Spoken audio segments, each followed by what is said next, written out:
Senhor esteja convosco. Ele está no meio de nós.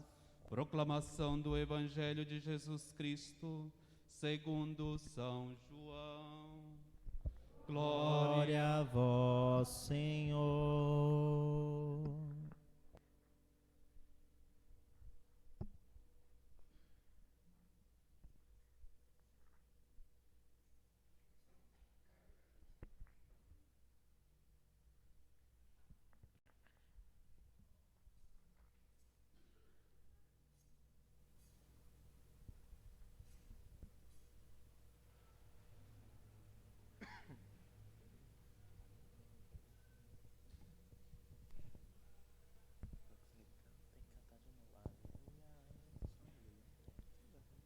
Naquele tempo, disse Jesus a seus discípulos: Tenho ainda muitas coisas a dizer-vos, mas não sois capazes de as compreender agora. Quando, porém, vier o Espírito da verdade, ele vos conduzirá à plena verdade, pois ele não falará por si mesmo, mas dirá tudo o que tiver ouvido. Até as coisas futuras vos anunciará. Ele me glorificará, porque receberá do que é meu e vos anunciará. Tudo o que o Pai possui é meu. Por isso eu vos disse que o que ele receberá e vos anunciará é meu. Palavra da salvação. Glória a vós, Senhor.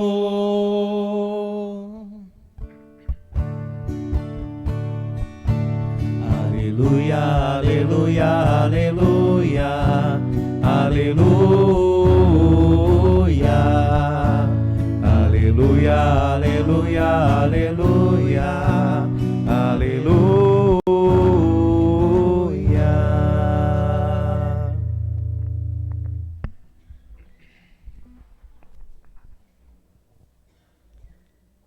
Hoje celebramos a festa da Santíssima Trindade. A Santíssima Trindade é o centro da nossa fé, ou é a centralidade da nossa fé. E aí não poderíamos entender a Santíssima Trindade por outro lado, senão Trindade como Deus que é amor, que se comunica através do amor. Trindade como Deus que é família, e Trindade como Deus que é comunidade. Porém, não três pessoas, amor, família e comunidade. Dentro de uma dinâmica de relação profunda que comunica o amor que está ou que deve estar no centro da família. O amor que deve mover a comunidade. E aí está presente esses três aspectos: amor, família e comunidade. Não como três deuses, não como três fotografias, não como às vezes comparamos pai na família, né? Santíssima Trindade como o pai, a mãe e o filho. A Santíssima Trindade é uma comunhão, é uma fraternidade, e essa fraternidade que se relaciona pelo profundo amor, desde a entranha de Deus. Aí eu escrevi dizendo que a solenidade que hoje celebramos da Santíssima Trindade não é um convite a decifrar o mistério que se esconde por detrás de um Deus em três pessoas. Mas é um convite a contemplar o Deus que é amor, que é família e que é comunidade, mas que vive uma relação profunda de intimidade desde o amor. E por isso Deus, nessa profunda intimidade, dessa relação desde o amor, Deus criou o homem para que o homem comungara neste mistério de amor. E quando o homem vive desde o amor, ele vive essa presença de Deus Trindade. Na primeira leitura, essa Trindade é apresentada como a sabedoria. Faz referência essa sabedoria ao Deus que tudo criou para nós e não criou de qualquer forma. Criou com a sabedoria e o amor. E faz-nos pensar num Pai providente, num Pai cuidadoso, num Pai amoroso, que tem um projeto bem definido para cada um de nós, homens e mulheres, filhos, criado à sua imagem e semelhança. Por isso somos convidados a contemplar a criação e na criação descobrir na beleza e na harmonia das obras de Deus esse Pai cheio de bondade e de amor. Esse Pai que só procura e só demonstra o seu amor por nós.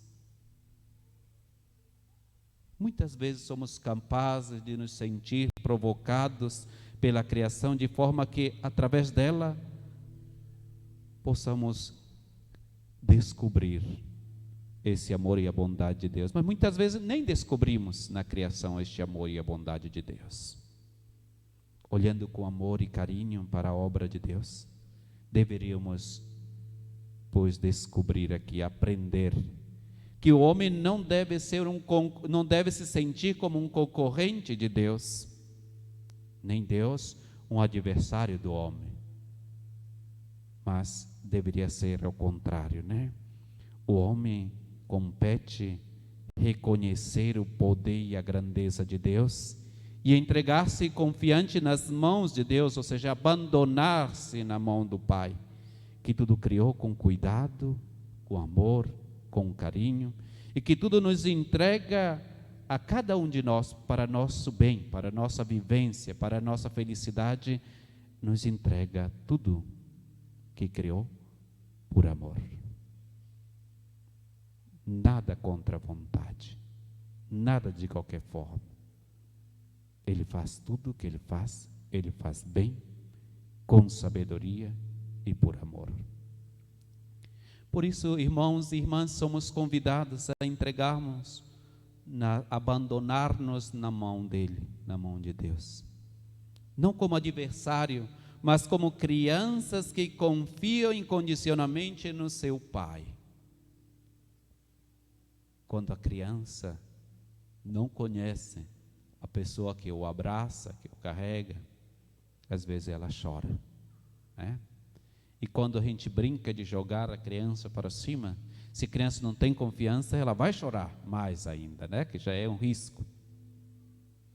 Mas quando é alguém que lhe era familiar, então a criança, pois, se abandona, né? E começa a rir, começa a se alegrar. Assim é Deus para conosco. Assim Deus quer que nós sejamos para com Ele. Mas muitas vezes nosso coração é egoísta. E às vezes enchemos-nos este coração de ódio, de rancor, né? De raiva, de pecado. Na segunda leitura, somos convidados a contemplar o Deus que nos ama e que por isso envia seu Filho Jesus Cristo, que nos justifica de forma gratuita e incondicional. É através do Filho que os dons de Deus Pai se derramam sobre cada um de nós e nos oferecem a vida, e não qualquer vida, a vida em plenitude. Por isso, celebrar a solenidade da Santíssima Trindade, irmãos, significa para nós contemplar o amor de um Deus que nunca desistiu de nós, do homem e da mulher, que sempre sobre encontrar formas de vir ao nosso encontro, de fazer caminho conosco, de nos tornar seres amáveis para Ele, apesar de nós, homens e mulheres, insistirmos de tantas vezes no egoísmo, de abraçar o egoísmo, de abraçar o orgulho, de abraçar a autossuficiência e de abraçarmos na autossuficiência o mesmo pecado. Mas mesmo assim, Deus não se dá por vencido. Deus continua a amar e a fazer-nos propostas de vida e de vida plena. Trata-se de um Deus que no seu amor gratuito e incondicional se traduz em dom,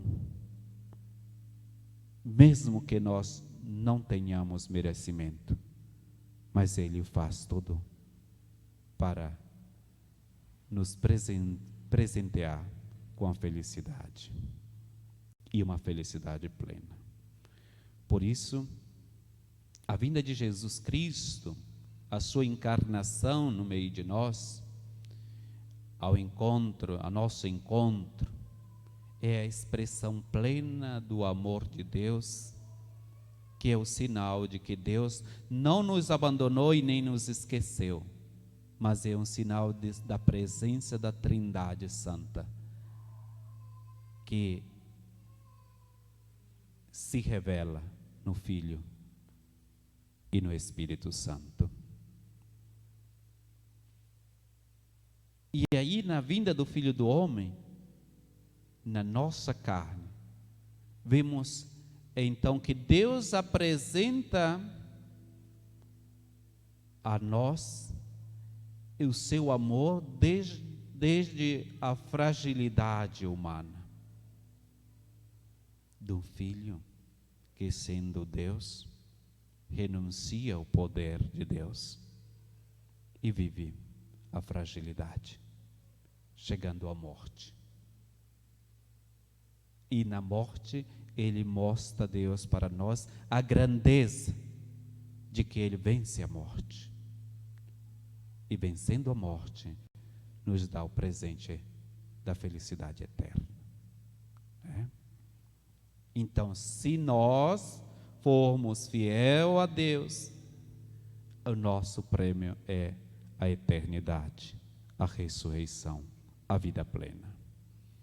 No Evangelho, aqui somos convocados, outra vez mais, a contemplar o amor do Pai que se manifesta na doação e na entrega do Filho, que continua a acompanhar a nossa caminhada histórica da salvação através do Espírito Santo. Lembra Jesus, depois da morte, Jesus ressuscitou, Jesus apareceu às mulheres, lembra? Depois, de repente, no dia seguinte, os discípulos estavam indo longe, com medo, triste. Como às vezes nos deixamos conduzir, contaminar pelo medo ou pela dúvida. E aí Jesus aparece de novo, E Jesus faz de tudo para que o homem se dê conta de que Deus não o abandonou, que Deus continua presente na sua vida. E o homem não se dá conta. Quando se deu conta, depois de falar das Escrituras, depois de falar o que devia acontecer, mas não devia acontecer isso, não devia fazer isso, as Escrituras não dizem isso. Só no partir o pão, o homem se dá conta da sua presença. Aí Jesus fica e tem muitas aparições e muitas manifestações de que nós não estamos sós, de que Ele continua presente conosco. Mas agora, domingo passado, Ele disse: eu tenho que voltar para o Pai. Mas como eu sei que vocês não têm certeza da presença da Trindade, nas suas vidas, eu vou dizer, eu vou, mas vocês não estão sós. Se concretizará a promessa do Pai. E qual é a promessa do Pai? O envio do Espírito Santo. O Espírito Santo continuará acompanhando a vida de vocês. Mas olha o que disse o Evangelho. Ele fala do Espírito da verdade. Eu e o Pai, já dizia antes, somos um. Eu estou no Pai e o Pai está em mim, né? O Pai está no Espírito, o Espírito é o Pai e o Espírito é eu.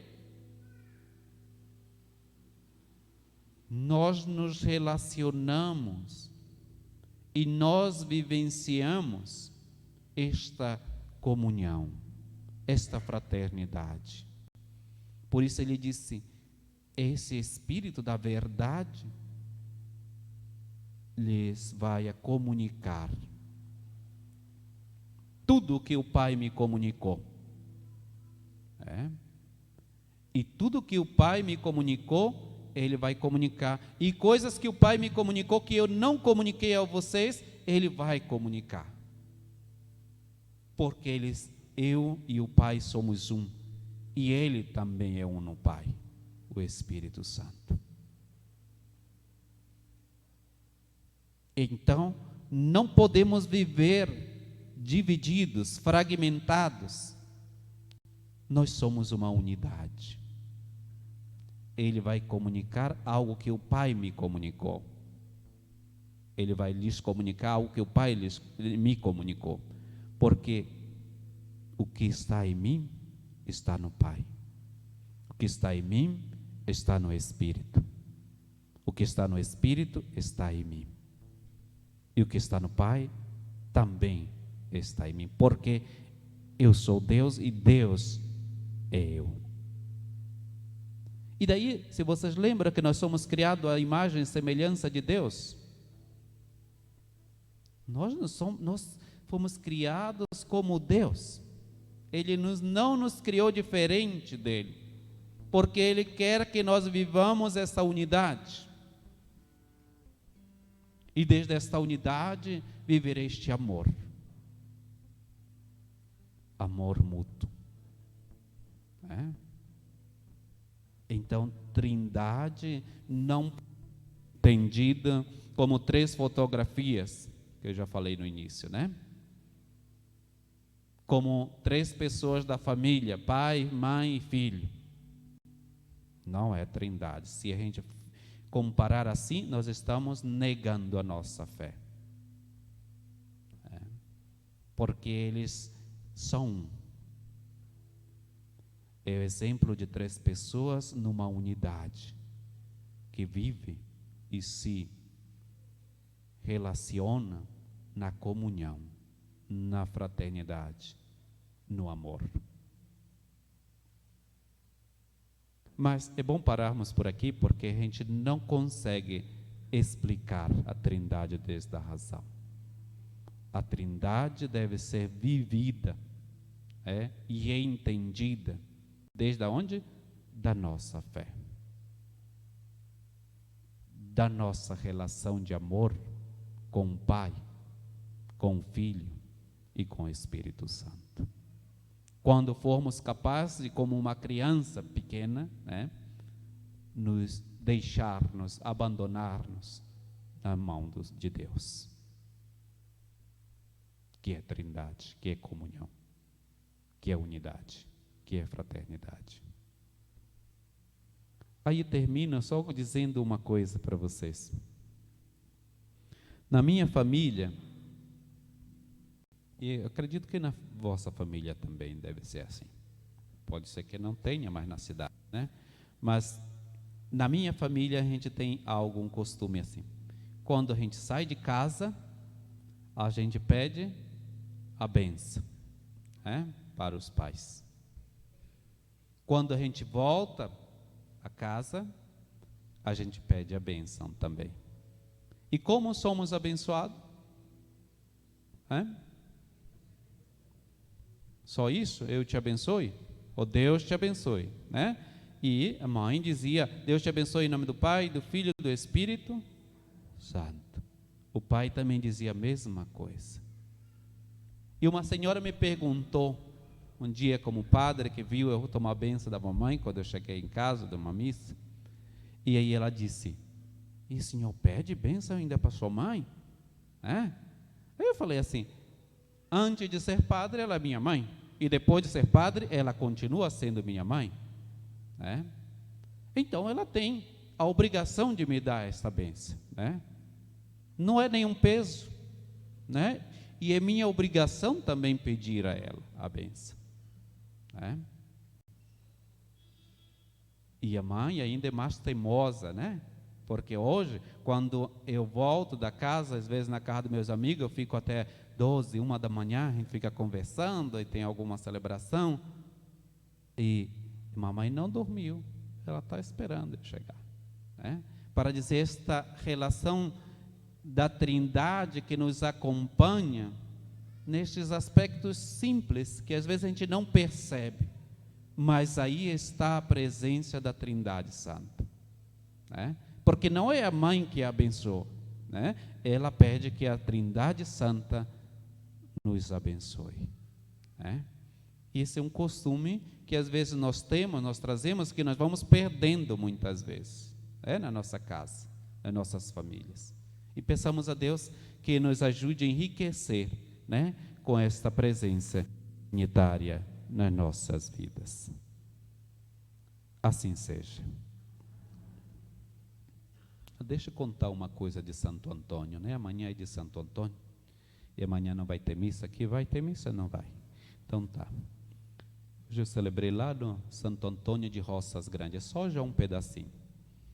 E lá eu contei algo para eles. Santo Antônio, ele era muito, como diz assim, persistente. E ele quis, sabe o que ele quis fazer? Ele quis evangelizar os pessoal lá herege, o povo lá que não queria nada. E o povo que fez? Dobrou as costas para o Santo Antônio. E então, o que fez o Santo Antônio? Pois ele não se desanimou. O povo foi embora, os hereges dobraram as costas para ele, e ele estava próximo do rio, ele continuou pregando, virado para o rio. O que aconteceu? Os peixes saíram com a cabeça de fora, e os peixes começaram a ouvir a Santo Antônio a sua pregação. Um monte de peixes com a cabeça de fora ouvindo a pregação de Santo Antônio. Os hereges que tinham dobrado as costas para Santo Antônio olharam o que ele estava fazendo virado para o rio e se dão conta de que os peixes estão ouvindo a ele. Então, os hereges imediatamente se ajoelharam na frente de Santo Antônio e se converteram.